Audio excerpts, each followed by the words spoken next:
We'll discuss the most important equation of classical mechanics, which is called Lagrange equation from D'Alembert principle, like the derivation of Lagrange equation by using D'Alembert principle. We have this is his another name, which is called Euler-Lagrange equation, and its derivation from D'Alembert principle. Both are the same, but we use both the names for this equation. As we know that the D'Alembert principle is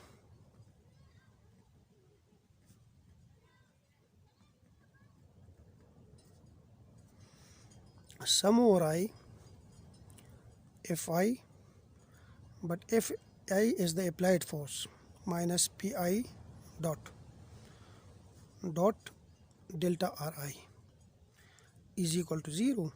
I can write it like this: sum over I Fi dot delta Ri minus sum over I Pi dot delta Ri is equal to 0. Let's say this is equation number 1. Now here we use different terms where Fi A is the sum of all the applied forces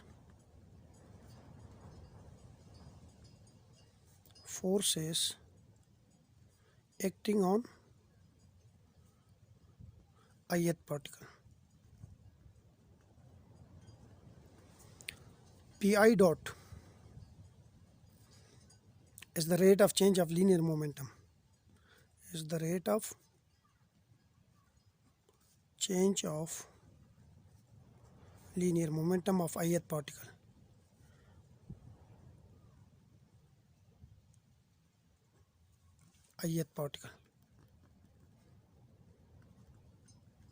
And Pi dot is basically equal to dP or dt, dPi or dt. And delta Ri is the virtual displacement of ith particle.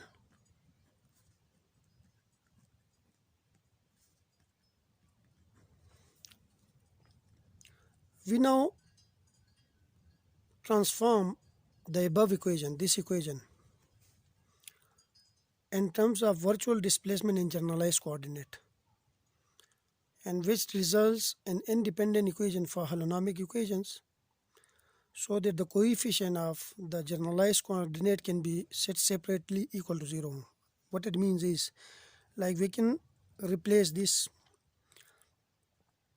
normal coordinates Ri to generalized coordinates Ky by assuming that Ri, this normal coordinates, are a function of generalized coordinate Q1, Q2, Q3, and we have time t, Qn and time t.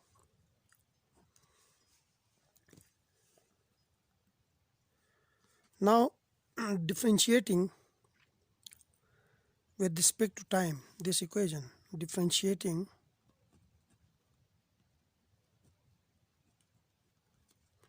with respect to time, we have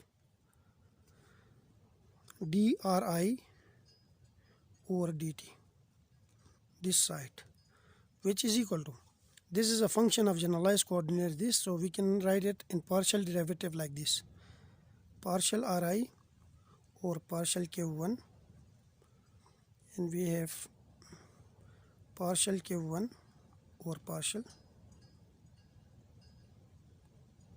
t. Am I right? Yes.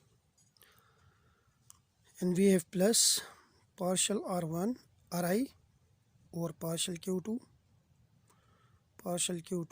over partial t, plus up to partial Ri over partial Qn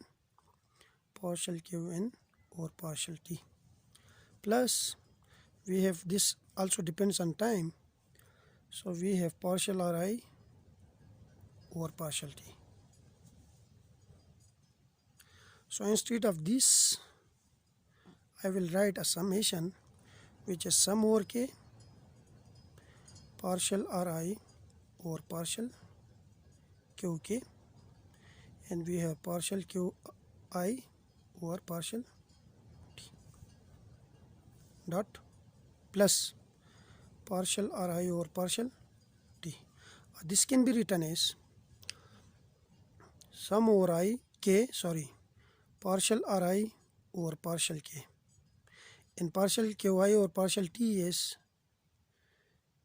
partial qk, not ki, because this is k, then this is k, 1 1, so this should be k, and k partial k q k dot, this is the generalized velocity, plus partial ri over partial t, because partial qk over partial t, partial r over partial t is r dot.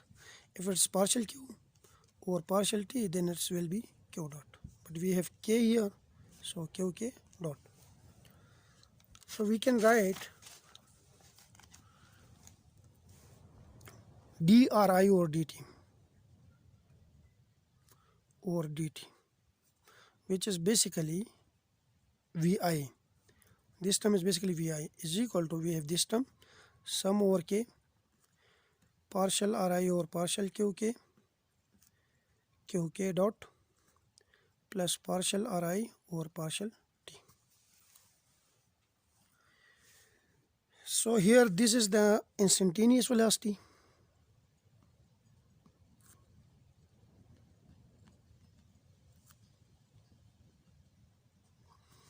and this is generalized velocity, this term generalized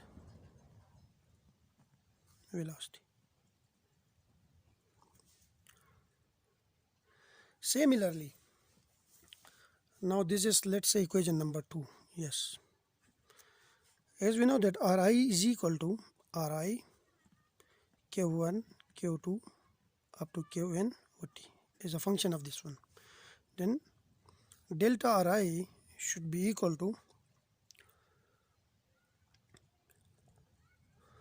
the virtual displacement. Okay, this is the virtual displacement, and we know that virtual displacement is independent of time. Okay, so we have partial ri over partial ri over partial q1 and delta q1 plus partial ri over partial q2 into delta q2 plus up to partial ri over partial qn into delta qn, and we have plus partial ri over partial t, but virtual displacement is independent of time, so that term will be equal to 0. And instead of this term, I can replace it by another summation, which is j partial ri over partial qj delta qj. This is for delta ri. This is equation number 3. Here the time terms is equal to 0 because virtual displacement is independent of time. We already discussed it in the topic of virtual displacement. Now, using the value of delta ri, using equation 3, first we take using the value of delta ri in first term of equation 1. First term of equation 1 is this one. Okay, so I take this term first and calculate the value for this term. First term is sum over I fi dot delta ri, and fi is the applied force. Okay, which will be equal to sum over I, and if I put delta ri, then we have another sum which is sum over j. Okay, and we have fi applied dot partial ri over partial qj delta qj. This is a vector sign here. Yes.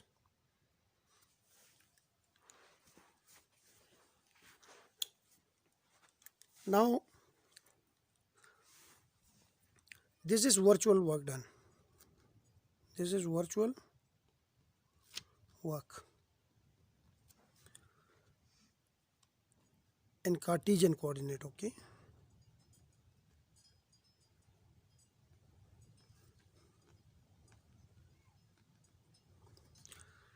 We have this term.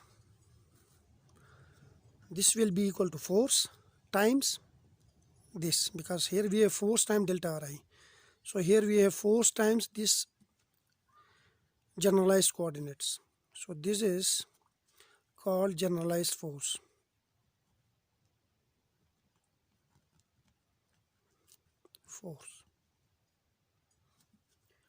And we replace this generalized force by another notation. This is the generalized force, which will be equal to this term, sum over j fi applied dot partial Ri over partial qj. This is, let's say, equation number 3a. I call it 3a. Now the dimension of generalized force is not necessarily the dimension of force, because delta qj is not displacement always. It could be velocity, it could be acceleration, etc. If it's a displacement, then this is a dimension of force. But if it's a velocity, then the dimension of this generalized force will be different. Okay, but the product of this times this will always have a qj into delta qj, will always has a dimension of work done. Okay, for example, if delta qj has a dimension of angle, then the generalized force will have a dimension of torque. So the sum will be a work done. If delta qj has a dimension of charge, then qj have a dimension of potential. So that the sum of this charge time potential will equal to work done. So the above equation can be written as sum over I fi applied, okay, dot delta Ri, fi applied dot delta Ri is equal to sum over j qj. This is sum over I here, because this term is, so yes, I will put qj here, sum over j. So this term is basically the generalized force, and we have I here, sum over j qj delta qj. This is equation number this is 4. Okay, so this is equation number 5. So I will stop the video here and I will continue in the next video.